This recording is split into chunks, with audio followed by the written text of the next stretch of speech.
Breaking news. Sangareddy జిల్లా పాషమైలారం సిగాచి పరిశ్రమలో rescue operation ఇంకా కొనసాగుతూనే ఉంది. ప్రమాదం జరిగి 8 రోజులు కావస్తున్నా ఇంకా 8 మంది కార్మికుల ఆచూకీ లభించలేదు. వారి ఆచూకీ కోసం శిథిలాల తొలగింపు ప్రక్రియ కొనసాగుతోంది. ఐలా భవన్ వద్ద కనిపించకుండా పోయిన కార్మికుల కుటుంబాలు పడిగాపులు కాస్తున్నాయి. పేలుడు ఘటనలో ఇప్పటి వరకు 42 మంది మరణించారు. మరో 18 మంది కార్మికులు వివిధ హాస్పిటల్లో చికిత్స పొందుతున్నారు. ప్రమాద సమయంలో గాయపడి చికిత్స అనంతరం 14 మంది కార్మికులు డిశ్చార్జ్ అయ్యారు. మృతదేహాల గుర్తింపు కోసం 70కి పైగా మానవ అవశేషాలను DNA రిపోర్ట్ కోసం ల్యాబ్కు పంపారు.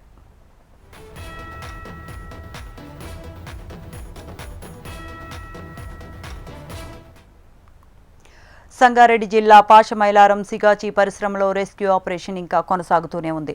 ప్రమాదం జరిగి 8 రోజులు కావస్తున్నా ఇంకా 8 మంది కార్మికుల ఆచూకీ లభించలేదు. వారి ఆచూకీ కోసం శిథిలాల తొలగింపు ప్రక్రియ కొనసాగుతోంది. ఐలా భవన్ వద్ద కనిపించకుండా పోయిన కార్మికుల కుటుంబాలు పడిగాపులు కాస్తూ ఉన్నాయి.